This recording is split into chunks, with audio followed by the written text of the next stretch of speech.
Good morning. How are you? I am good. These were all greetings common every morning at the Regina Immigrant Women's Center, my placement for CBSL in ECS 200. I was placed at the Language Center, assisting in Level 1 and 2 English classes for women of all backgrounds. I'd like to tell you a couple of stories of special people I met along the way. This is R. R runs the Levels program at RIWC, which is for women of any status other than permanent residents, and teaches Levels 1 and 2 on Monday and Friday mornings and afternoons. R is soft-spoken and patient when working with her class of anywhere from 4 to 6 women, some of which having only lived in Canada for 3 to 4 months. R says that immigrant women get left behind. She says their husbands work while they stay home with children a lot of the time, where their world is isolated and they never learn English.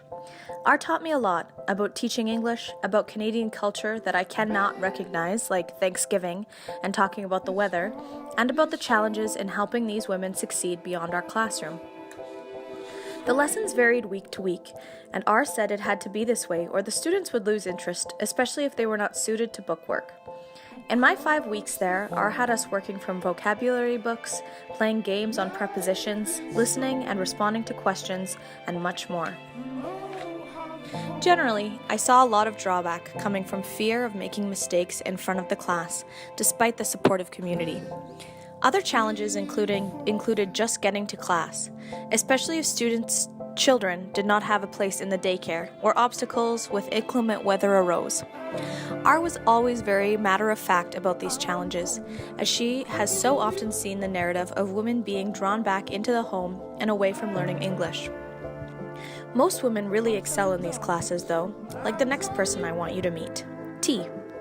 T comes from Brazil and was one of the women I worked with closely during my time at the center.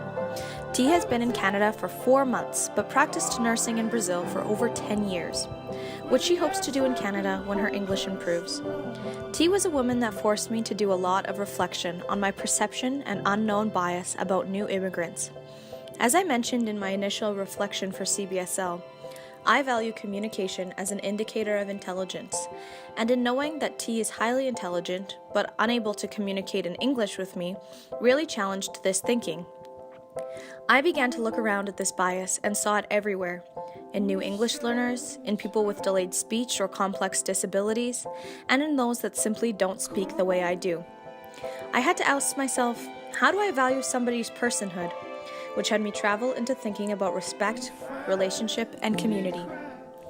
T also taught me a lot about respect and patience. Learning a new language is like choreographing a dance, always trying to find a movement or explanation that works for both parties until moving on to the next step. We had to be patient with each other, as the whole class had to be patient, with students all becoming so frustrated occasionally that it was all we could do but laugh. We used tools such as Google Translate and other translation apps to understand each other, and did mock assignments and filling out paperwork. And when thinking about Bronfenbrenner's ecological systems model, I realized that although we live in the same city, we are influenced very differently by Bronfenbrenner's model. T forced me to think about how I speak to my elders, English learners, and people who do not fit into my microsystem. This leads me to the last woman I want to tell you about, myself. I grew up in a small town in west central Saskatchewan that was predominantly white and Christian. I didn't know anyone who had immigrated to Canada until grade 6 or 7, when an influx of people from both the Philippines and South Asia came to work in our town. I heard and saw a lot of racism as the years progressed, and felt relieved when I moved to Regina that although the racism is not gone, being in a larger center allows for community and resources to form for new Canadians. On top of learning about immigrant women's barriers and my own teaching practice, my last major takeaway was on the differences in influences within the Bronfenbrenner model.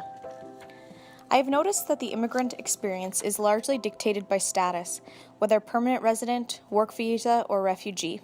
The influence of the exosystem dictates the resources that can be accessed, as well as work and schooling.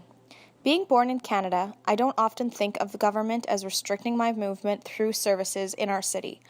Overall, this experience changed my perception of not only immigrant women, but the structure of society as well as education itself.